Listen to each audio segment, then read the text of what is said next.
Computer class এসেছি।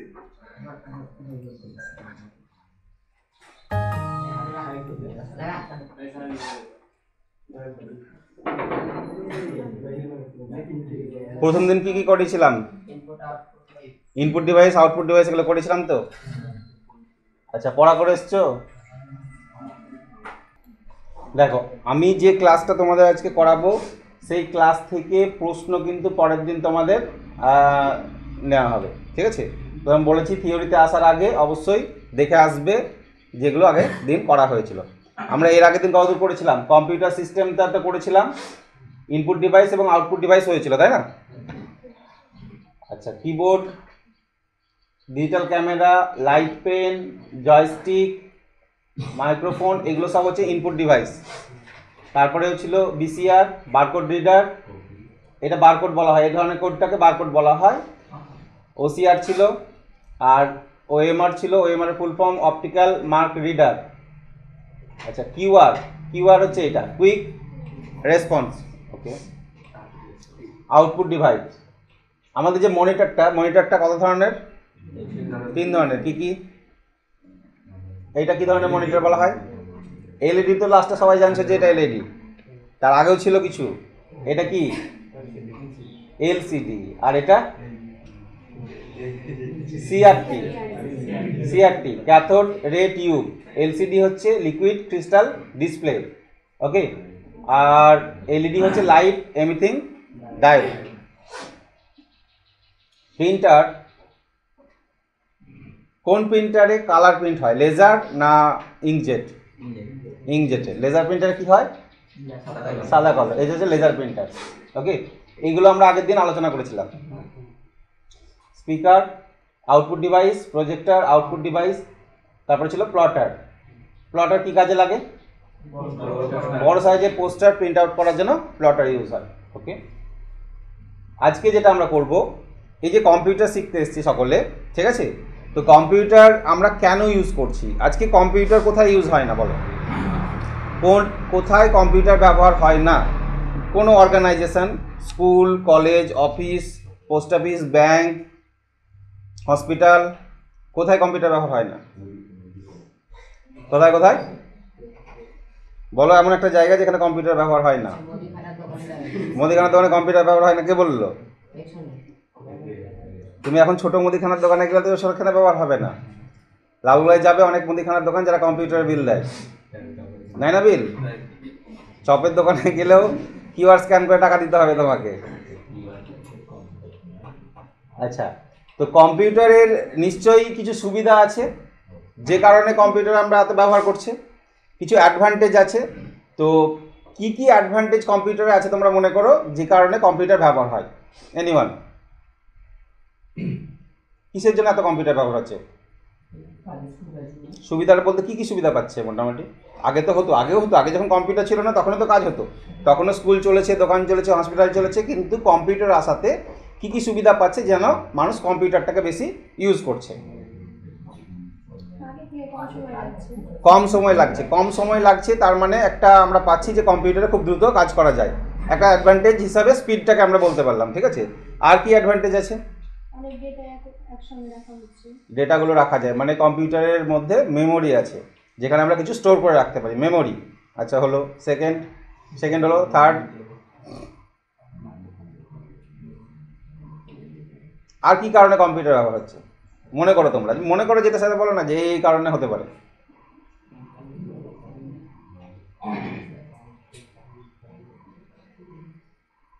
আচ্ছা, আমি দেখে নিই। দেখো, advantage and disadvantage of computer. Advantage হিসাবে আমি যেগুলোকে রেখেছি পয়েন্টে, 1 নাম্বার রেখেছি কি? স্পিড।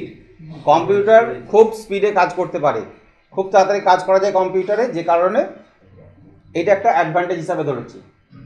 সেকেন্ড অ্যাডভান্টেজ বলেছি কি? মেমোরি বা স্টোরেজ, কম্পিউটারের মধ্যে কোনো ডেটা আমরা স্টোর করে রাখতে পারি, ওকে। থার্ড কি দেওয়া আছে? অ্যাকিউরেসি। অ্যাকিউরেসি মানে এটা হচ্ছে কম্পিউটার অ্যাকিউরেট কাজ করে, মানে ভুল কাজ করে না। কম্পিউটারে ভুল হয় না, কম্পিউটারে ভুল হয় না। তো ভুল কে করে? মানুষ ভুল করে। যদি মানুষ ভুল ইনপুট করে তাহলে ভুল আউটপুট আসবে, তাই না? আচ্ছা, সেকেন্ড, ফোর্থ হচ্ছে মাল্টিটাস্কিং। এটা হচ্ছে কম্পিউটারে আমরা একসাথে একাধিক কাজ করতে পারি, মাল্টিটাস্কিং। যেমন ধরে নাও তুমি একটা গান ডাউনলোড করছো, প্লাস কোনো একটা জিনিস প্রিন্ট আউটে দিয়েছো, প্লাস অন্য একটা কাজ করছো, একসাথে হবে কি হবে না কম্পিউটারে? হবে তো। মোবাইলে হয় একসাথে, তুমি কারোর সাথে কথা বলছো আবার আবার ফেসবুক ঘাঁটছো, হয়। তাহলে মাল্টিটাস্কিং, তাই তো? যদি এমন হতো যে না যেটা করবো সেটাই হবে, অন্য একটা কাজ হবে না, তখন সেটাকে কি বলা হয়? সিঙ্গেল টাস্কিং বলা হয়। মানে একটা কাজ কমপ্লিট হওয়ার পর সেকেন্ড কাজে ঢুকতে পারবে, তাছাড়া হবে না। ওকে। তাহলে কম্পিউটারে আমরা একসাথে একাধিক কাজ করতে পারি, এটাকে বলা হয় মাল্টিটাস্কিং। তারপরে হচ্ছে ডেটা সিকিউরিটি। ডেটা সিকিউরিটি বলতে কম্পিউটারে কোনো ডেটা স্টোর করে রাখলাম, সেই ডেটা যদি সিকিউরিটি না থাকে হয়তো কোনো কারণে ডিলিট হয়ে গেল, ঠিক আছে? তো সেই ডিলিট করা ডেটাটাকেও কিন্তু আবার রিকভার করা যায়। তো এই সিকিউরিটিটা আছে, কোনো কারণে তো এমনি এমনি ডিলিট হবে না, নিশ্চয়ই কিছু গন্ডগোল হয়েছিল, ঠিক আছে?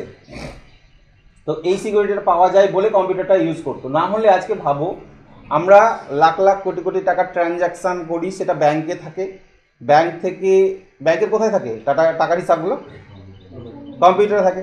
এবার ধরে নাও যে কোনো একজন ব্যক্তি যার কোটি কোটি টাকা আছে, টাকার অ্যামাউন্টটা ব্যাংকে ডেটাটা স্টোর করা আছে, সেইখান থেকে ধরে নাও 5-6টা শূন্য আউট করে দেবো, ঠিক আছে? তাহলে আউট করে দিলে কি ওর টাকাটা কমে যাবে তো, তাই না? ব্যাংকে যেটা থাকে সেখানে কি থাকে? সংখ্যাটা থাকে। আমরা যখন ক্যাশ তুলি তখন হাতে টাকাটা পাই। ব্যাংকে ধরে নাও কারো 5 লাখ টাকা আছে, 5 লাখ টাকা মানে কি 5 লাখ টাকার ভ্যালুর সংখ্যাটা ওর ডেটাতে কম্পিউটারে এন্ট্রি করা আছে। ওই ক্যাশটা 5 লাখ টাকা আলাদা করে কি রেখে দেয় ওর জন্য, যে তোমার 5 লাখ টাকা আলাদা করে রাখা আছে, ওর 5 লাখ টাকা আলাদা করে রাখা আছে, এরকম রাখা থাকে কি? রাখা থাকে না। ব্যাংকে কি থাকে? ডাটা থাকে। তাহলে সেই ডাটাটা সিকিউরিটি যদি না থাকতো তাহলে ব্যাংক কম্পিউটার ইউজ করতো না। ওকে, এইটা সেকেন্ড। তারপরে 6 নম্বরে রেখেছি কি? অটোমেশন। অটোমেশন মানে হচ্ছে কম্পিউটারে কিছু কিছু কাজ অটোমেটিক্যালি করা যায়। কি কি কাজ এরকম যেটা অটোমেটিক হয়, নির্দিষ্ট টাইমে করবে বা এরকম করবে, আমি যা বলে দেবো যে এই টাইমে করতে হবে সেই টাইমে করবে। মোবাইলে কি কি হয়? অ্যালার্ম। আর কি হয়? পেমেন্ট হয়, শিডিউল করে দিলে পেমেন্ট করা যায় কি?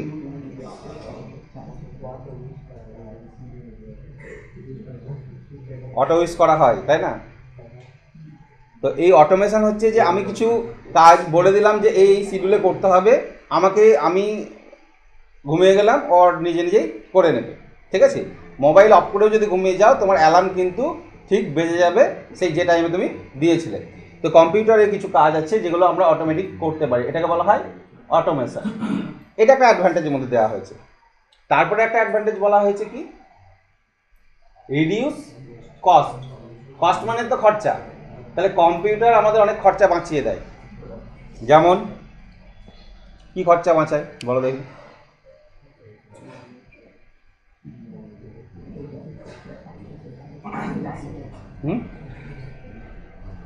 কেমন ভাবে খরচা বাঁচায় কম্পিউটার?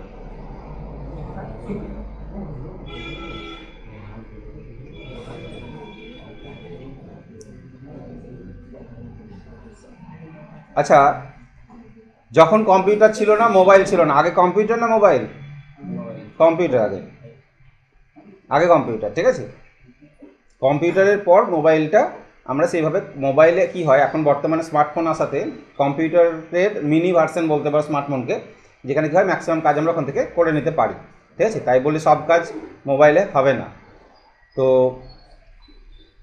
খরচা কী করে বাঁচায়? সাপোজ তোমাকে একটা ডকুমেন্টস কলকাতা পাঠাতে হবে ইমিডিয়েট। আগে যখন মোবাইল ছিল না, ছিল না, তখন তো আমাকে সেই হয় পোস্ট অফিস করে পোস্ট করে পাঠাতে হতো, কিংবা ধরো ট্রেন ধরে নিলাম চলে গেলাম কলকাতা।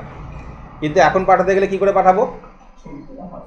ছবি তুলে হোয়াটসঅ্যাপে পাঠিয়ে দিলাম, মেল করে দিলাম, ঠিক আছে? তাহলে এই জিনিসগুলো কি হয় আমাদের খরচা অনেক বাঁচিয়ে দেয় না? তোমার যেতে খরচা হতো না, কলকাতা যাওয়া আসা করতে খরচা প্লাস টাইম দুটোই নষ্ট হতো, ঠিক আছে? অনেক কিছু কাজ যেগুলো আমরা ইজিলি করতে পারি। অফিসিয়াল কাজ কি হয়? কলকাতায় হেড অফিসের সাথে আমরা এখান থেকে কমিউনিকেশন করেই কোনো তথ্য পাঠিয়ে দিচ্ছি মেলে, তারা সঙ্গে সঙ্গে আবার রিপ্লাই দিয়ে দিচ্ছে এবং কাজটা ইনস্ট্যান্টলি হয়ে যাচ্ছে। তাহলে এই ধরনের উপকারিতা আছে বা অ্যাডভান্টেজ আছে বলেই আজকে কম্পিউটারের এত ব্যবহার, নাহলে কিন্তু কম্পিউটার ব্যবহার হতো না। যে জিনিসের অ্যাডভান্টেজ আছে তার ব্যবহার বেশি আছে। ওকে, আজকে সাইকেলের থেকে মোটরসাইকেল বেশি হয়ে গেছে। কেন? সময় বাঁচানোর জন্য। তাই না? আচ্ছা, তাহলে এইগুলো আমরা অ্যাডভান্টেজ পেলাম। ডিসঅ্যাডভান্টেজ কি কি হতে পারে এগুলো লেখা হয়েছে, দেখো কি কি হতে পারে ডিসঅ্যাডভান্টেজ। হেলথ ইস্যু, প্রথমত হচ্ছে হেলথ ইস্যু। কম্পিউটার ব্যবহারে হেলথ ইস্যু কি হতে পারে প্রবলেম, শারীরিক কি প্রবলেম হতে পারে? চোখ খারাপ তো গেম খেলে খেলে হয়ে গেল তোমাদের। তাহলে মাজাটা কি করে সমস্যা হলো? হ্যাঁ, না কম্পিউটার ব্যবহার করতে গিয়ে মাজার কি প্রবলেম হবে? কম্পিউটার ঝুঁকে করতে তো হয় না।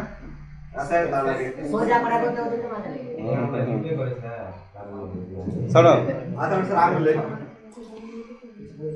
হেলথ ইস্যু বলতে দেখো যে কোনো জিনিসের, মোবাইল রাখো, যে কোনো জিনিসের বেশি ব্যবহার, ঠিক আছে, এবং একটানা ব্যবহার করলে সেটা প্রবলেম হতে পারে। তুমি যদি দীর্ঘক্ষণ ধরে বই পড়ো, বই পড়াটা ভালো জিনিস, কিন্তু দীর্ঘক্ষণ ধরে যদি একটানা কন্টিনিউয়াসলি বই পড়ো সেক্ষেত্রে তোমার চোখের সমস্যা হতে পারে, ঠিক আছে, শারীরিক প্রবলেমও হতে পারে। তো কম্পিউটারের ক্ষেত্রে হেলথ ইস্যু বলতে আমি এটাকে মনে করি রাখা হয়েছে যে দীর্ঘক্ষণ মানে একটানা কাজ করলে তোমার প্রবলেম হতে পারে, সব জায়গাতেই প্রবলেম হতে পারে। তো আজকে 2003 সাল থেকে 2025 সাল পর্যন্ত কত বছর হয়? 22 বছর। 22 বছর আমি কম্পিউটারের সাথে যুক্ত আছি। 22 বছর আমার চোখের সামনে 24 ঘন্টার মধ্যে মোটামুটি 8-10 ঘন্টা কম্পিউটার থাকে। আমি এখনো চশমা পড়ি না, হবে পড়তে হয়তো রিসেন্টলি, ঠিক আছে। হ্যাঁ, তো তাহলে কি করে হেলথ ইস্যু হতে পারে? সিস্টেম আছে, ব্যবহার করার সিস্টেম আছে, ঠিক আছে। যে কোনো জিনিস কন্টিনিউয়াসলি, ধরে নাও আমি যদি 4-5 ঘন্টা একসঙ্গে বসে বসে একভাবে বসে বসে কাজ করে চলে যাচ্ছি, ঠিক আছে, সেক্ষেত্রে প্রবলেম হতে পারে। কম্পিউটার সবসময় কি, কম্পিউটার যেখানে যে টেবিলে বসবে বা চেয়ারে বসবে, কম্পিউটারের সাথে কিবোর্ডের যে এটা অ্যাঙ্গেল, আমার যে হাতে যে অ্যাঙ্গেলটা, এই অ্যাঙ্গেলটা 90 ডিগ্রি হওয়া উচিত। এটা 90 ডিগ্রি হওয়া উচিত। আমি অফিসে যে কম্পিউটারে কাজ করি আমি সেইভাবে সেট করে নিয়েছি, ঠিক আছে। টেবিল যদি আমার উঁচু হয় তাহলে আমি চেয়ারটাকে উঁচু করে নিয়েছি, ঠিক আছে। তাহলে এই অ্যাঙ্গেলটা একটা কী হয়, যে কোনো প্রতিষ্ঠানে সবাই সমান হতে পারে না, কারণ বিভিন্ন সাইজের মানুষ ধরে নাও আসা যাওয়া করে। সেই ক্ষেত্রে সেখানে কতক্ষণ থাকবে তুমি? 2 ঘন্টা থাকবে ম্যাক্সিমাম, কিন্তু আমাকে অফিসে 8 ঘন্টা ডিউটি করতে হবে, ঠিক আছে। তো সেক্ষেত্রে কী করতে হয়, আমাদের এটা আমি সেট করে নিই, অ্যাঙ্গেলটা যেন ঠিক থাকে আমাদের, ঠিক আছে। প্লাস কন্টিনিউয়াসলি বসে কাজ করার জন্য কি করতে হয়, আমরা এই প্লাস্টিকের চেয়ার ব্যবহার করি না, কিসের চেয়ার ব্যবহার করবো? কাঠের চেয়ার ব্যবহার করি। পিছনটা যেন সোজা থাকে, স্ট্রেট, যাতে তোমার সিদ্ধার প্রবলেম না হয়। কোনো সময় কুজো হয়ে আমরা টাইপ করি, কুজো হয়ে এরকম করে কুজো হয়ে টাইপ করতে হয় না। মনিটরের সাথে স্ট্রেট তোমার চোখ থাকবে। মনিটরে যতটা প্রবলেম তোমার চোখের করবে না, মোবাইলে তার থেকে বেশি করবে। আই প্রোটেক্টর থাকে না মনিটরে, কি থাকে আমাদের? আই প্রোটেক্টর থাকে। মনিটরের লাইট তোমার চোখে লাগবে না। মনিটরকে কত কাছে থেকে আমরা দেখছি, আর টিভিকে এত কাছে থেকে দেখতে পারবো? টিভি যদি কাছে থেকে দেখবে তো তোমার চোখে ব্যথা শুরু হয়ে যাবে, ঠিক আছে। কিন্তু মনিটর দেখো আমরা এত কাছ থেকে, ল্যাপটপ দেখি, ডেস্কটপ দেখি, সব থেকে 1-1.5 ফুট ডিস্টেন্সে থাকে আমাদের চোখে, প্রবলেম হয় না অতটা। তো সেক্ষেত্রে তোমার 2-3 ঘন্টা একসাথে কন্টিনিউ কাজ করা যাবে না। ঘন্টাখানিক করলে কাজ, একটু তুমি উঠলে 2-5 মিনিট এদিক ওদিক হাঁটাচলা করলে, তারপরে এসে আবার বসলে, ঠিক আছে। তো কিছু এক্সারসাইজও থাকে, এগুলো যারা কন্টিনিউয়াস কাজ করে তাদের জন্য, দীর্ঘদিন ধরে যারা কাজ করছে তাদের জন্য। তো এইরকম হেলথ ইস্যু আসতে পারে, তাছাড়া কোনো সমস্যা নেই। ডিসঅ্যাডভান্টেজ দিতে হয়, তাই দেওয়া হয়েছে হেলথ ইস্যুটাকে। সাইবার ক্রাইম যেটা দিয়েছে, যেটা এখন বর্তমানে খুব চলছে, এইটা কি, কে কি বলতে পারে? সাইবার ক্রাইম কাকে বলা হয়? সাইবার ক্রাইম বলতে কি বোঝায়? সাইবার ক্রাইম কি হতে পারে? কে এনিওয়ান? সাইবার ক্রাইম বলতে বোঝায় অনলাইনের মাধ্যমে, ঠিক আছে, বা ফোনের মাধ্যমে যে সমস্ত ক্রাইমগুলো করা হয়। কি কি ক্রাইম করা হচ্ছে এখন বর্তমানে? অ্যাকাউন্ট হ্যাক করা হচ্ছে, ঠিক আছে। দ্বিতীয় কি হচ্ছে? ডেটা হ্যাক বলতে পার্সোনাল ডেটা হ্যাক করে নিচ্ছে, ঠিক আছে। সাইবার ক্রাইম হচ্ছে ফোনের মাধ্যমে বা অনলাইনের মাধ্যমে যে সমস্ত ক্রাইম হয় সেগুলো হচ্ছে সাইবার ক্রাইম, ঠিক আছে। তোমার টাকা পয়সা কেউ ছিনতাই করে নিল, সেটা কিন্তু সাইবার ক্রাইম নয়। সাইবার ক্রাইম কী হচ্ছে, তোমাকে ফোন করে বলা হলো যে তোমার গ্যাসের ভর্তুকি ঢুকবে 5,000 টাকা, তোমার ফোনে একটা ওটিপি গেছে, ওটিপিটা দাও, 5,000 টাকা ঢুকিয়ে দিচ্ছে অ্যাকাউন্টে। বুঝতে পারলে? যে ওটিপি দিলে তোমার টাকা ঢুকলো না চলে গেল? চলে গেল। তো এই ভুলগুলো হচ্ছে সাইবার ক্রাইম, এইগুলো হচ্ছে সাইবার ক্রাইম। এর অভিযোগ তুমি থানায় করলে হবে না। এই ভুলটা যদি করো, তোমার চুরি করে নিয়েছে টাকা, তুমি কোথায় গিয়ে বলবে? থানাতে গিয়ে। কিন্তু অনলাইন থেকে যখন তোমার টাকা তুলে নেবে কেউ ওটিপির মাধ্যম দিয়ে, তাহলে সেই টাকাটা ক্লেম করার জন্য তোমাকে কোথায় গিয়ে অবজেকশন জানাতে হবে?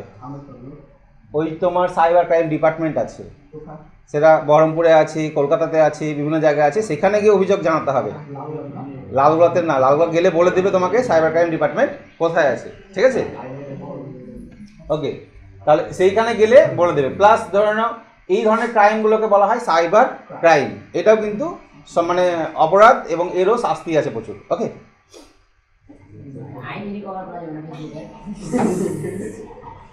আচ্ছা, নেক্সট হচ্ছে ভাইরাস অ্যান্ড হ্যাকিং অ্যাটাক। এই যে হ্যাকিং কথাটা বলছে, যে ডেটা চুরি করে নেওয়া, এটাকে হ্যাকিং বলা হয়।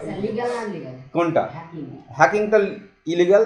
লিগাল হচ্ছে যখন তুমি আইনিভাবে ইউজ করবা তখন সেটা লিগাল। যেমন ধরে নাও একজন পুলিশ অফিসার বা ইন্টেলিজেন্স ব্যুরো, এরা কিন্তু হ্যাকিং করে, আমার ডেটা জানতে পারবে। পারবে কি পারবে না? যখন আমার নামে কোনো কেস হবে তখন কিন্তু ইচ্ছা করলে, আমি কার সাথে কথা বলছি, আমার মোবাইলে কী তথ্য আছে, ওরা ইচ্ছা করলে সেটাকে হ্যাক করতে পারবে, সেটা উইথ পারমিশন। কিন্তু যখন আনঅথরাইজ হ্যাকিং করবা, তুমি কারো পারমিশন ছাড়াই কারো ডেটা নিয়ে নেবা, কারো বাড়ি গিয়ে কাউকে না বলে কোনো জিনিস নিয়ে নেওয়াটাকে কী বলা হয়? চুরি করা বলা হয়। তাহলে সেই রকম চুরি করাটা হচ্ছে হ্যাকিং করা। তাহলে হ্যাকিং ব্যাপারটা বুঝতে পারলে তো? হ্যাকিংয়ের পারমিশন যাদের থাকে তারা হ্যাকিং করতে পারবে, হ্যাকিং কোর্স আছে, হ্যাকিং শেখা হয়, ঠিক আছে? কিন্তু যারা হ্যাকিং করবে তারা হচ্ছে বুদ্ধিমান চোর, ঠিক আছে? এমনি সাধারণ চোররা কিন্তু হ্যাকিং করতে পারবে না, যথেষ্ট বুদ্ধিমান চোর ছাড়া হ্যাকিং করতে পারবে না। নেক্সট হচ্ছে ভাইরাস। কম্পিউটারে ভাইরাস অ্যাটাক হয়। এই ভাইরাসটা কি? Corona virus. কি? মোবাইলে ভাইরাস অ্যাটাক হয়, হ্যাঁ না? হয়। তো ভাইরাস কি জিনিস? হ্যাঁ, আসতে, ভাইরাস কি জিনিস? দেখো, কম্পিউটার বলো বা মোবাইল বলো, ভাইরাস কিছু না। ভাইরাস হচ্ছে একটা প্রোগ্রাম, এক ধরনের প্রোগ্রাম বা সফটওয়্যার, ম্যানমেড, মানুষই তৈরি করে রাখে এটাকে, ঠিক আছে? কোডিং দিয়ে এটা তৈরি করে রাখে, যার কাজ হচ্ছে সাধারণ প্রোগ্রামের বিঘ্ন ঘটানো। আমাদের একটা কম্পিউটার চলছে, কম্পিউটারে এই অ্যাপসগুলো আছে, এগুলো কাজ করছি, এই অ্যাপসগুলোই কাজ করবে না ভাইরাস যদি ওখানে আমার অ্যাটাক করে। ভাইরাসের ফুল ফর্ম হচ্ছে ভাইটাল ইনফরমেশান রিসোর্স আন্ডার সিজ। ওকে, ভাইরাসের একটা ফুল ফর্ম হচ্ছে এটা। তো ভাইরাস কোনো আমাদের শরীরে যেমন ভাইরাস ঢুকে যায়, বিভিন্ন রকমের ভাইরাস, করোনা ভাইরাস বা যে সমস্ত ভাইরাসের নাম তোমরা শুনেছো। তো করোনা ভাইরাসের কাজ কী ছিল, কী করতো? জ্বর, সর্দি, কাশি, ফুসফুসে অ্যাটাক, তাই না? কারণ আমাদের একটা হিউম্যান বডি, দেখো আমাদের শরীরে বিভিন্ন অঙ্গ প্রত্যঙ্গ আছে, তারা জেনারেলি নর্মালি চলাফেরা করছি, হঠাৎ করে সেই ভাইরাসটা আমার শরীরে ঢুকলো। মাধ্যম কি কি কোন মাধ্যম দিয়ে ঢুকে? বায়ুতে আসছে, বা কাছাকাছি কেউ হাঁচি কাশি ফেললো, তার মাধ্যম থেকে চলে আসলো, তাই তো? তো শরীরে যখন ঢুকলো, কী করলো? আমাদের সাধারণ চলাফেরাকে বিঘ্ন ঘটাতে শুরু করলো, ইভেন একটা মানুষকে মেরে ফেলে দেওয়ার মতন ক্ষমতা রাখলো, তাই তো? তাহলে এই ভাইরাস আমাদের শরীরে যেমন অ্যাটাক করছে, যাতে অ্যাটাক না করতে পারে তার জন্য আমাদের কী নিতে হচ্ছে? ভ্যাকসিন। ভ্যাকসিনটা হচ্ছে অ্যান্টিভাইরাস, ভ্যাকসিনটাই হচ্ছে আমাদের অ্যান্টিভাইরাস। তো তোমার কম্পিউটারকে ভাইরাস অ্যাটাক থেকে বাঁচাতে গেলে কি লাগাতে হবে? অ্যান্টিভাইরাস লাগাতে হবে। অ্যান্টিভাইরাস কি করবে? ওই ভাইরাসগুলোকে ঢুকতে দেবে না। কিন্তু দেখা গেল যে করোনা ভাইরাসে তুমি যে ভ্যাকসিনটা নিয়েছিলে, এখন করোনা ভাইরাস নতুন হয়ে গেছে, আবার চেঞ্জ হয়ে গেছে, নতুন আপডেট হয়ে গেছে, করোনা ভাইরাস আপডেট হয়ে গেছে। তাহলে তখন ওই ভ্যাকসিনে কাজ করবে না, তখন আবার নতুন ভ্যাকসিন লাগাতে হবে।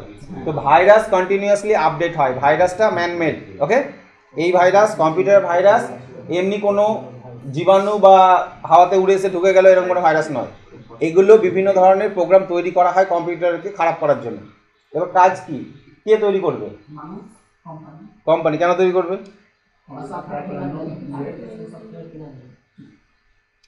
বিভিন্ন কারণ হতে পারে, কারো ধরনের বিকৃত মস্তিষ্ক হলে সে তৈরি করতে পারে, ঠিক আছে? হ্যাঁ, আমি বলবো না যে কিসের জন্য তৈরি করে। হয়তো এখন এমনও বলতে পারি যে কোনো কোম্পানি ভাইরাস তৈরি করছে যাতে অ্যান্টিভাইরাসগুলো বিক্রি হয়, তাই না? তবে সেটা নয়, ঠিক আছে?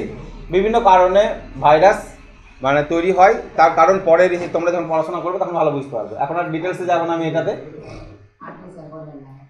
না। আচ্ছা, নিড অ্যান্ড এনভায়রনমেন্ট। কম্পিউটার ব্যবহার করতে গেলে এর একটা পরিবেশ দরকার। সব পরিবেশে সব কম্পিউটার চলবে না।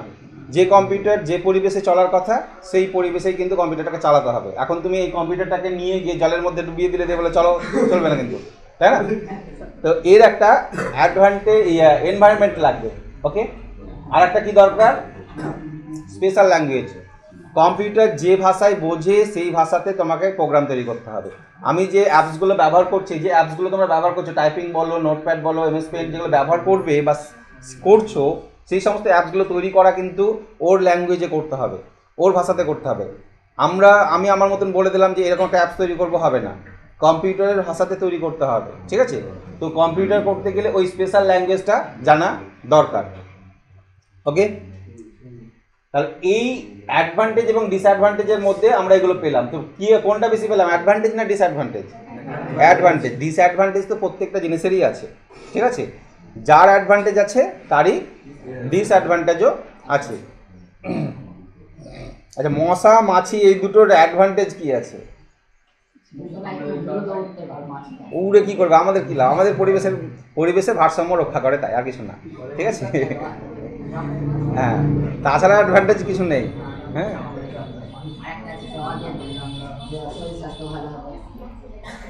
আচ্ছা, এবার একটা জিনিস তোমাদের দেখায়, দেখো। আমরা ইউজ করি, কি বলে, যে সময়, কম্পিউটার তো বলেছিলাম খুব স্পিডে কাজ করে। স্পিডের সময়, স্পিড মানে তো সময়, মানে সরি গতি। এবার কত মানে স্পিডে কাজ করতে পারে সেটা একটা সময়ের সাথে তুলনা করা হয়েছে।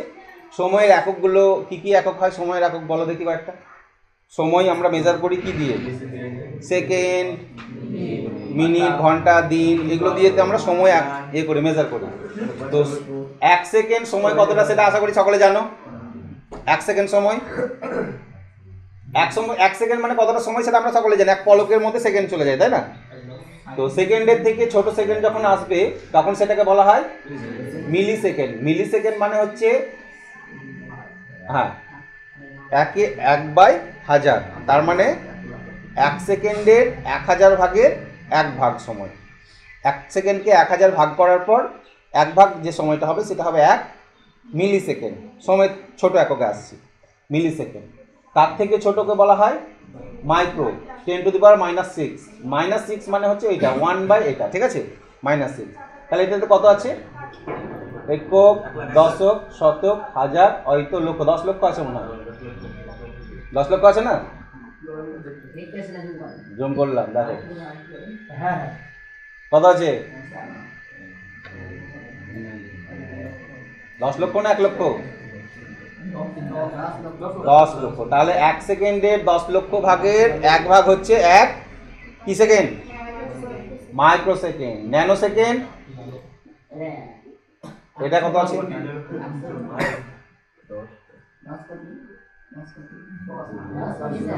টাকা পয়সা তোমাদেরকে দিয়ে লাভ নাই। একক, দশক, শতক, হাজার, অযুত, লক্ষ, ঠিক আছে?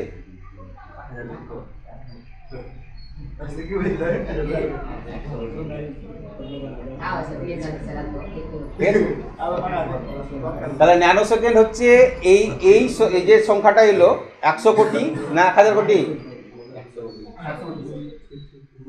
100 কোটি। 100 কোটি ভাগের 1 ভাগ, ঠিক আছে? 1 সেকেন্ডকে অত ভাগ করার পর 1 ভাগ সময় হচ্ছে 1 ন্যানো সেকেন্ড। ওকে, তারপরে সব থেকে সময় ছোট একককে বলা হয় পিকো সেকেন্ড।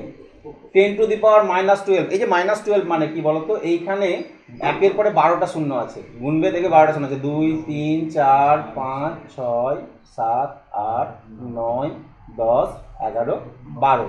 এখানে 9টা শূন্য আছে, এখানে 6টা আছে, এখানে 3টে আছে, ঠিক আছে? তাহলে এই যে সংখ্যাটা আছে 1 সেকেন্ডের এত ভাগের 1 ভাগ সময় 1 পিকো সেকেন্ড।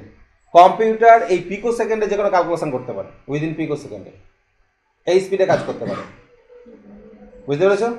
কম্পিউটার পিকো সেকেন্ডে কাজ করতে পারে, যে কারণে কম্পিউটার স্পিড বা কাজের স্পিড সব থেকে বেশি এই পিকো সেকেন্ডে কাজ করতে পারে। তাহলে সময়ের সব থেকে ছোট এককের নাম কি? পিকো সেকেন্ড। ঠিক আছে, পিকো সেকেন্ড মানে কি 10 টু দি পাওয়ার -12। এটা মনে রাখা সব থেকে সহজ উপায় হচ্ছে 3, 6, 9, 12, 3 করে বাড়ছে, বুঝতে পেরেছো? ঠিক আছে, 3, 6, 9, 12, 3 মানে একের পর 3টে শূন্য থাকবে, এটা মানে হচ্ছে 3টে 10-এর গুণ। ঠিক আছে, 3টে 10-এর গুণ করলে একের পর 3টেই শূন্য আসবে। ওকে ওকে 6 ন্যানোটা মনে রাখবে, ন্যানো মানে 9, ন্যানো মানে 9, এটা মনে রাখবে। ঠিক আছে, এগুলো পরীক্ষায় আসবে কিন্তু।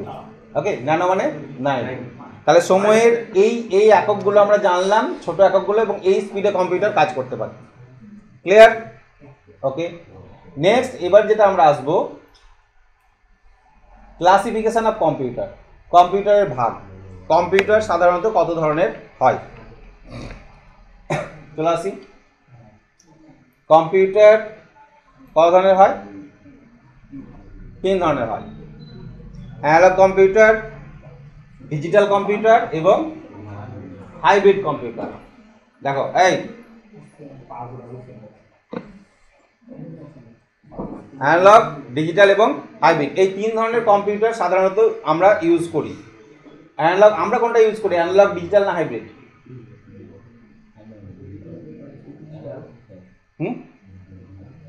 কি মনে হচ্ছে? ডিজিটাল।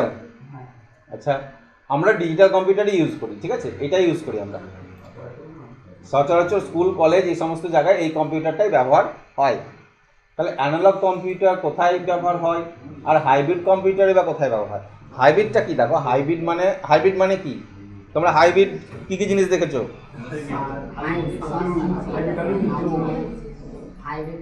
হাইব্রিড পেঁপে, হাইব্রিড কলা, আম। তা হাইব্রিডের বাংলা বলো, কে বলতে? হাইব্রিডের বাংলা হচ্ছে সংকর বা মিশ্রণ। দুটো জিনিসের বা 3টে জিনিসের কম্বিনেশন করে একটা জিনিস তৈরি করাকে বলা হয় হাইব্রিড বলা হয়। ঠিক আছে, সংকর, মিশ্রণের। আসতে তাহলে এখানে হাইব্রিড কম্পিউটার বলতে অ্যানালগ কম্পিউটার এবং ডিজিটাল কম্পিউটারের সমন্বয়ে যে কম্পিউটারটা তৈরি হবে, সমন্বয় বলো বা দুটো গুণই থাকবে যে কম্পিউটারটাকে, সেটাকে বলা হবে হাইব্রিড কম্পিউটার, তাছাড়া কিছু নয়। তো অ্যানালগ কম্পিউটার ব্যবহার হয় বিভিন্ন স্পিড মেজারের ক্ষেত্রে। যেমন ধরে নাও, আমরা গাড়ি যখন চালাই, গাড়ির একটা গতি মেজার করা হয় না? ঠিক আছে, ওই দেখবা স্পিডোমিটার আছে। তো এই ধরনের কাজগুলোকে অ্যানালগ কম্পিউটার করে, ওইগুলোকে অ্যানালগ কম্পিউটার বলা হয়। ঠিক আছে, বাদ বাকি যে কাজগুলো আসবে সেইগুলো হবে কোথায়? ডিজিটাল কম্পিউটারে। ওকে, তাহলে ডিজিটাল কম্পিউটারের আবার ভাগ আছে। ডিজিটাল কম্পিউটার কত ধরনের হয় দেখো না। ডিজিটাল কম্পিউটার কটা ভাগ পেলাম? 4টে, মাইক্রো, মিনি, মেইন ফ্রেম এবং সুপার। তো এই 4 ভাগের মধ্যে তাহলে ডিজিটাল কম্পিউটার আমরা ব্যবহার করছি এই 4 ভাগের মধ্যে, তাহলে কোনটা আমরা স্কুল সবগুলো ব্যবহার হয়, কিন্তু সাধারণত আমরা কোনটা ব্যবহার করি? এই যে কম্পিউটারগুলো দেখছো সেগুলো কোনটা? Micro, mini, main frame, super. Micro computer colour করে দিয়েছি বলে বুঝতে পারছো নাকি? হ্যাঁ, তাহলে এই কম্পিউটারগুলো হচ্ছে মাইক্রো কম্পিউটার, তাই তো? ওকে, তাহলে মিনি কম্পিউটারটা কি? মিনি কম্পিউটারটা কিছু না, মিনি কম্পিউটারটা আকারে ছোট, একটু ক্ষমতাশালী, ওটা মিনি কম্পিউটার। ঠিক আছে, বিভিন্ন রকমের আছে, এটা গুগলে সার্চ করলে দেখতে পাবে। ঠিক আছে, গুগলে যখন সার্চ করবে যে মিনি কম্পিউটার কোনগুলোকে বলা হয়, দেখবে তুমি, তাহলে দেখতে পাবে। নেক্সট আসছি মেইন ফ্রেম। মেইন ফ্রেম মাইক্রোর থেকে একটু ক্ষমতাশালী পেলাম মিনি, তার থেকে ক্ষমতাশালী হচ্ছে main frame. Main frame computer বিভিন্ন ধরনের সার্ভারের কাজে লাগে, যেমন ব্যাংক বলো, এই যে রাজারামপুর ব্যাংকেও টাকা রাখা যাবে, পাঞ্জাব ন্যাশনাল ব্যাংকে, আবার লালগোলাতেও তোমার অ্যাকাউন্টে তুমি টাকা রাখতে পারো। তাহলে একটা জিনিস ফলো করে দেখবে যে আমার রাজারামপুর ব্রাঞ্চ, এখানে কম্পিউটার আছে, এখানেও আমি টাকা রাখতে পারি। আমার অ্যাকাউন্টের টাকা আমি লালগোলা ব্রাঞ্চেও রাখতে পারি। আমার অ্যাকাউন্টের টাকা আবার আমি ধরো না বহরমপুর ব্রাঞ্চেও রাখতে পারি। ঠিক আছে, এই কম্পিউটার আছে। তোমার কলকাতাতেও কম্পিউটার ইয়ে আছে, ব্যাংক আছে, সেখানে তুমি রাখতে পারো। তাহলে তারা যে টাকাগুলো রাখছে তাদের কোথায় যাচ্ছে? পাঞ্জাব ন্যাশনাল ব্যাংকের একটা কম্পিউটার আছে, যে কম্পিউটারটার নাম হচ্ছে সার্ভার কম্পিউটার। সেই কম্পিউটারটা অনেক বড়, অনেক ক্ষমতাশালী এবং 24 ঘন্টার মধ্যে কোনো সময় যেন বন্ধ হয় না। ঠিক আছে, সেই কম্পিউটারটাকে বলা হয় সার্ভার কম্পিউটার। তাহলে তুমি যখন তোমার অ্যাকাউন্টে টাকা রাখো অ্যাকচুয়ালি কোন মেশিনে থাকে? সার্ভার মেশিনে। তাহলে যে কোনো ব্রাঞ্চ থেকে আমরা টাকা রাখতে পারি, কোনো প্রবলেম নেই। ওকে, তোমার অ্যাকাউন্টের টাকা তো এখানে আছে, এখান থেকে তোমাকে অপারেট করতে পারবে। কোনো কারণে এই কম্পিউটারটার সাথে তুমি যোগাযোগ করতে পারছো না, ব্যাংকে গিয়েছো এই কম্পিউটারের সাথে এই কম্পিউটার যোগাযোগ করতে পারছো না, তখন ব্যাংকওয়ালা কি বলবে? লিঙ্ক নাই। কি নাই? লিঙ্ক। লিঙ্ক মানে তো সংযোগ, তাই না? অর্থাৎ সার্ভার কম্পিউটারের সাথে কি করতে পারছে না, ও সংযোগ করতে পারছে না, লিঙ্ক নাই। অর্থাৎ ওদের কম্পিউটারে টাকা পয়সার হিসাব থাকে না, থাকে কোন কম্পিউটারে? সার্ভার কম্পিউটার হিসাব থাকে। বুঝতে পেরেছো? কারণ ওই কম্পিউটার ওই ব্রাঞ্চে কেউ হয়তো ভেঙে কম্পিউটার নষ্ট করে দিতে পারে, হ্যাঁ, যে কারণে ওই কম্পিউটারের তথ্য থাকে না। তাহলে এরা থাকে কোন কম্পিউটার তথ্যটা? Server computer. সার্ভার যেখানে থাকবে সেই জায়গাটা হাই সিকিউর জায়গা, সেখানে অনেক সিকিউরিটি আছে, অনেক কিছু আছে, সেখানে থাকবে। তাহলে এই কম্পিউটারের সাথে যোগাযোগ করে কিসের মাধ্যম দিয়ে? লিঙ্ক করে কিসের মাধ্যম দিয়ে? উদাহরণ কোথাও আছে, এটা পাঞ্জাব ন্যাশনাল ব্যাংকের সার্ভার সাপোজ ধরুন আমি বললাম দিল্লিতে আছে, দিল্লির উপর একটা কম্পিউটার আছে, তাহলে আমার রাজারামপুর ব্যাংকের সাথে এর সংযুক্ত হয় কিসের মাধ্যম দিয়ে? ইন্টারনেট। বুঝতে তো? ইন্টারনেটের মাধ্যমে। তো ব্যাংক ইন্টারনেট ইউজ করে না, ব্যাংক ইউজ করে এটা ইউজ করে। কি লিখলাম?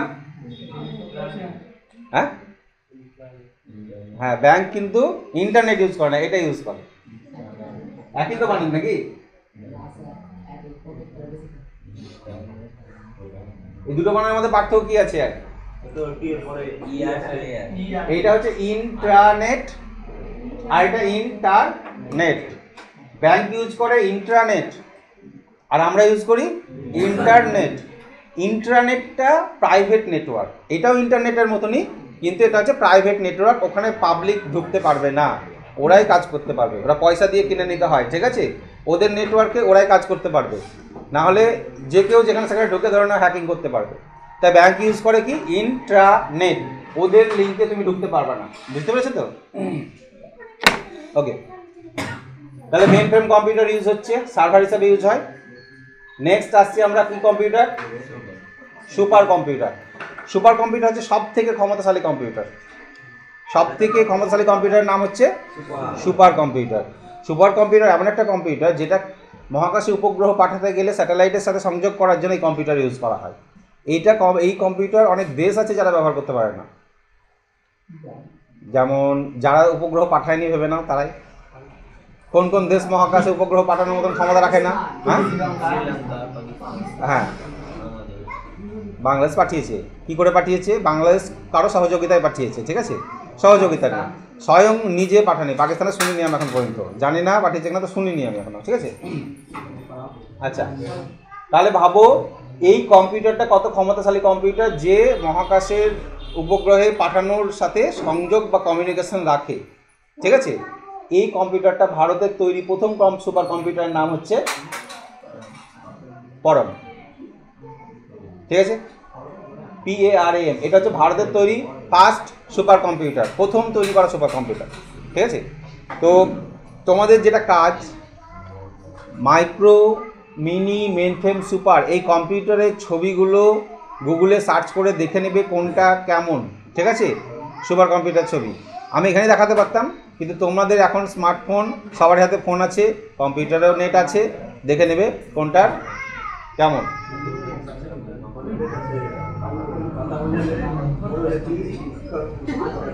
আচ্ছা, মাইক্রো কম্পিউটার যেটা আমরা ব্যবহার করি তাকে আবার দুই ভাগে ভাগ করেছি। একটা বলেছি পিসি, 3 ভাগ আছে, মাইক্রো কম্পিউটার 3টে ভাগ আছে, দেখো। হ্যাঁ, না না, কোনগুলো? হ্যাঁ, এদিকে দেখো, এখনই দেখতে গিয়ে বলেছে, পরে দেখবে, এখন দেখতে হবে না। পিসি মাইক্রো কম্পিউটার যেটা আমরা ব্যবহার করি, এইটার ভাগ বলতে কি, এমনি জেনারেল কম্পিউটারে এটা ভাগটা করা হয়েছে এমনি। তাই দেখো, পিসি মানে হচ্ছে পার্সোনাল কম্পিউটার, আর পার্সোনাল কম্পিউটার অ্যাডভান্স টেকনোলজি, এটি হচ্ছে অ্যাডভান্স টেকনোলজি। ওইটাই যখন একটু তোমার হাই কনফিগারেশন হবে, একটু অ্যাডভান্স টেকনোলজি নিয়ে কাজ করবে, তখন তাকে পিসিএটি বলা হয়। আর তার থেকেও বেশি যদি ভালো হয় তখন তাকে এক্সটেন্ডেড টেকনোলজি বলা হয়। Personal computer, extended technology. তো এইগুলোর সেরকম ধরনের না, আমরা যেগুলো ইউজ করি সবগুলোকে আমরা পিসি বলি, মানে এটা আমার পিসি, পার্সোনাল কম্পিউটার। ওকে, পার্সোনাল কম্পিউটার। এই তাহলে কম্পিউটারের ভাগ বুঝতে পারলে। কম্পিউটারকে সাধারণত কয় ভাগে ভাগ করা হচ্ছে? 3 ভাগে। কি কি দেখতে হবে? Analogue, digital, hybrid. আমরা কোন ধরনের কম্পিউটার ইউজ করি? Digital computer. ডিজিটাল কম্পিউটারের ভাগ মেন ফ্রেম অ্যান্ড সুপার। সব থেকে ক্ষমতাশালী কম্পিউটারের নাম সুপার কম্পিউটার। ঠিক আছে।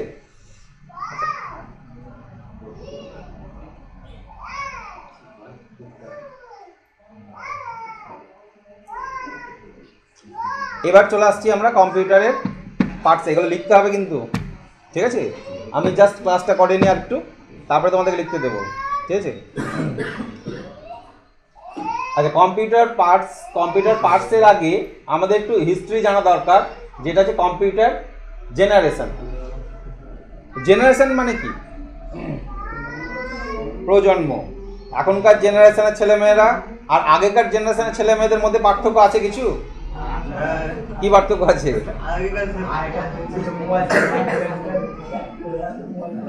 আগেকার জেনারেশনে কি হতো, আমরা মাঠে খেলতে গেলে খেলায় করতাম, মোবাইল তো দেখতে পেতাম না, বসে আড্ডা মারলে বন্ধুদের মধ্যে গল্পই হতো। আর এখন গল্প হয় না, 5 জন বসে থাকলে 5 জন মোবাইলেই ঘাঁটে, গল্প হয়। দেখো, জেনারেশন হচ্ছে প্রজন্ম, first generation, second generation, third generation, একটা জেনারেশন চলে আসে। আগেকার জেনারেশন ছেলেমেয়েরা মাধ্যমিক পরীক্ষা দিয়ে স্কুলে ভেঙে চলে আসতো না। হ্যাঁ, এখন গিয়ে স্কুল ভেঙে চলে আসছে।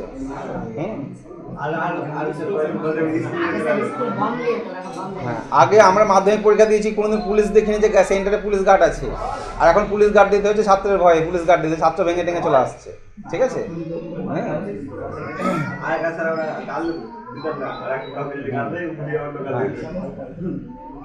রাস্তাতে সাদা কাগজে ছড়াছড়ি, হ্যাঁ, গোটা রাস্তায় সাদা হয়ে কাগজ পড়ে আছে পরীক্ষা দেওয়ার পরে, ধরানো, ঠিক আছে। তো জেনারেশন গ্যাপ তো আছেই। আচ্ছা দেখো, কম্পিউটার জেনারেশন, কম্পিউটারের হিস্ট্রি আমাদেরকে জানতে হবে, কম্পিউটার আবিষ্কার, কম্পিউটার জেনারেশন জানতে হবে, ঠিক আছে। কম্পিউটার জেনারেশন জানতে গেলে আমাদেরকে আসতে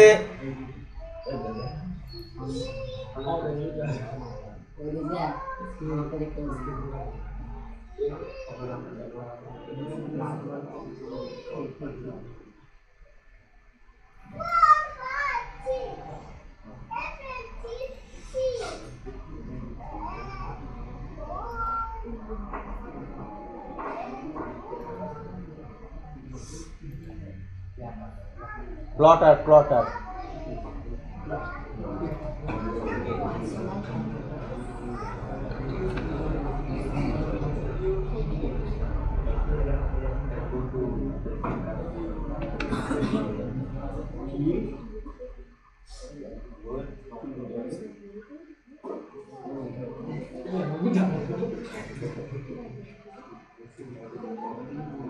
আচ্ছা, এখানে একটা জিনিস দেখো, এই যে প্রশ্নটা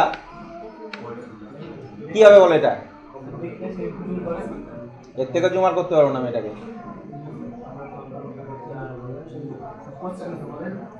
আমরা কম্পিউটারে যা লিখি বা ছবি আঁকি তা দেখাই কোথায়?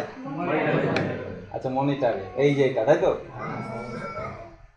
কম্পিউটারে করা কাজগুলি কাগজে প্রিন্ট নেওয়ার জন্য দরকার হয় লেজার প্রিন্টার, ইঙ্কজেটও তো হতে পারে, প্রিন্টার হলেই হবে, ঠিক আছে। ড্যাশ কম্পিউটারে গান শুনতে প্রয়োজন হয় স্পিকার। আচ্ছা, অনেকগুলি ছোট ছোট কি থাকে কোথায়? কিবোর্ডে। অনেকগুলি ছোট ছোট থাকে কি? কিবোর্ডে। আসছে না? আচ্ছা, এই প্রশ্নগুলো এখন বাদ দিচ্ছি আমি, ঠিক আছে।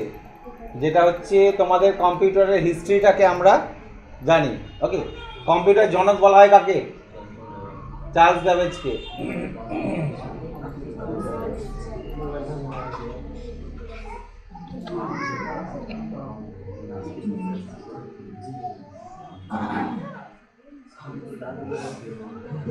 দেখো আসতে কম্পিউটারের ইতিহাস, কম্পিউটারের ইতিহাস বলতে কম্পিউটার কিভাবে আবিষ্কার হলো বা কম্পিউটার এলো কোথা থেকে। তো কম্পিউটারের ইতিহাস জানতে গেলে আমাদের প্রথম থেকে জানতে হবে যে কম্পিউটার কিভাবে হয়েছিল, ঠিক আছে।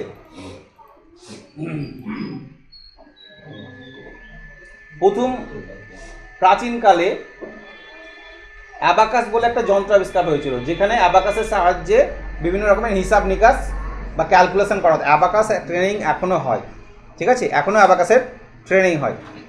তো সেই অ্যাবাকাস যন্ত্রটা ঠিক এইরকম দেখতে পাচ্ছ, এটা এইরকম গুটি থাকতো, এই গুটি দিয়ে ক্যালকুলেশন করা হতো, উঠিয়ে নামিয়ে যোগ বিয়োগ গুণ ভাগ ক্যালকুলেশন করা হয় অ্যাবাকাসের সাহায্যে, ঠিক আছে। তাহলে কম্পিউটারের ইতিহাসে প্রথম আমাদের আসে অ্যাবাকাস, ঠিক আছে, ফার্স্ট আসে অ্যাবাকাস। এটা কিন্তু কম্পিউটার নয়, মানে কম্পিউটার এই ধার থেকে আসছে আস্তে আস্তে। কম্পিউটার কেন কীভাবে তৈরি হবে, ঠিক আছে, হিসাব নিকাশ। অ্যাকচুয়ালি মেন তো কম্পিউটার তৈরি হয় হিসাব করার জন্যই, ক্যালকুলেশন করার জন্য। কম্পিউটার আবিষ্কার কিন্তু ক্যালকুলেশন করার জন্য, যে কারণে কম্পিউটারের বাংলা কি, গণক যন্ত্র। কম্পিউটারকে বাংলায় বলা হয় গণক যন্ত্র। তাই সেই গণনা, তাহলে আগে কিভাবে গণনা হতো, তারপরে নেপিয়ার্স বোন বলে একটা গণনা করার যন্ত্র তৈরি হয়, ঠিক আছে। এই হিস্ট্রিটা আছে, এবং এই হিস্ট্রিটা তোমাদের আমি পিডিএফটা পরে দিলে পড়তে পারবে, এখন এগুলো লেখার দরকার নেই, এগুলো জাস্ট পিডিএফ দিয়ে দেবো আমি। তাহলে সেখানে কিভাবে ক্যালকুলেশন করা হতো, এরকম রড দিয়ে যোগ বিয়োগ গুণ ভাগ ওরা করতে পারতো। তারপরে পাস্কালাইন বলে এইটা একটা গণনা যন্ত্র, গণক যন্ত্র আবিষ্কার হলো ওর পরেই, ওকে, হিসাব করার জন্য, মানে আস্তে আস্তে আপডেট হচ্ছে, দেখো কোথায় কোথায়। তারপরে জ্যাকোয়ার্ড লুম, ঠিক আছে, এই ধরনের, এই যে যেমন আমাদের ওই তাঁত মেশিন হয় না, সেই রকম ছাপাখানার মেশিনের মতন তোমার একটা গণনা করা যন্ত্র আবিষ্কার করেছিল, এই যে এটা, ওকে, জ্যাকোয়ার্ড লুম। তারপরে চলে এলো এই যে difference engine and analytical engine, এইটা হচ্ছে কম্পিউটার। হ্যাঁ, চার্লস ব্যাবেজ যেটা আবিষ্কার করেছিল, চার্লস ব্যাবেজ কম্পিউটার আবিষ্কার বলতে চার্লস ব্যাবেজকে কম্পিউটার জনক বলা হয়, তাই না। চার্লস ব্যাবেজকে ফাদার অফ কম্পিউটার বলা হয়, কিন্তু সে তৈরি করেছিল এই দুটো, different engine and analytical engine. এই দুটো কিন্তু কম্পিউটারের, এখনকার যে কম্পিউটার দেখছো এরকম কি দেখতে এরা নয়, তবুও এটাকে কম্পিউটার জনক বলা হয়, কারণ এইটা থেকেই, তার মস্তিষ্ক থেকেই এসছিল, এবং সেটাকে ধরেই কম্পিউটারটা পরবর্তীতে এসছে, ওকে। তাহলে এই ধরনের একটা যন্ত্র আবিষ্কার করেছিল চার্লস ব্যাবেজ, এই যে এইটা, ওকে। এটা কিন্তু কম্পিউটার নয়, তবুও তাকে বলা হয় কম্পিউটারের জনক, কারণ তার মাথা থেকে এটা এসেছিল, এবং এইটাই পরবর্তীতে কম্পিউটার জন্ম হতে বা তৈরি হতে সৃষ্টি করেছে। এইখানে কিভাবে কাজ করতো, এইভাবে ঘুরিয়ে ঘুরিয়ে কাজ করা হতো, এবং পরবর্তীতে স্বয়ংক্রিয় করা হয়েছিল, মানে অটোমেটিক করা হয়েছিল, ঠিক আছে, অটোমেটিক কাজ করতো। এরপরে ইনিয়াক বলে একটা মেশিন তৈরি করা হয়েছিল, ইনিয়াক, এই যে এইটা দেখো, কম্পিউটার আপডেট হচ্ছে কম্পিউটারটা, ওকে। একটা ঘরেও আনবে না এত বড় কম্পিউটার, সেখানে লাইটের মাধ্যম দিয়ে, ভ্যাকুয়াম টিউবের মাধ্যম দিয়ে কিছু লাইট জ্বলে ক্যালকুলেশন হতো, ঠিক আছে। ইনিয়াক আর ইউনিভ্যাক, এই যে ইউনিভ্যাক, এই ইউনিভ্যাকটাই প্রথম ডিজিটাল কম্পিউটারের মতন ধরনের মার্কেটে এলো। এইখানে ডিসপ্লে ছিল, ছোট ডিসপ্লেতে এরা কাজ করতো, লাইট দিয়েও কাজ করতো। তাহলে এই হচ্ছে আমাদের কম্পিউটারের হিস্ট্রি। তো মানে কম্পিউটারের মতন কম্পিউটার আসার আগে কি ছিল সেটা তোমাদের হিস্ট্রিটা এখানে দেওয়া আছে, ওকে। এবার আমরা দেখে নিই যে আমাদের হিস্ট্রি কোন সাল থেকে কোন সালের কম্পিউটারকে ফার্স্ট জেনারেশন কম্পিউটার বলা হয়, কোন সালের কম্পিউটারকে সেকেন্ড জেনারেশন কম্পিউটার বলা হয়, এটা আমরা দেখে নিই, ওকে। তার আগে তোমরা একটু নোট ডাউন করে নাও।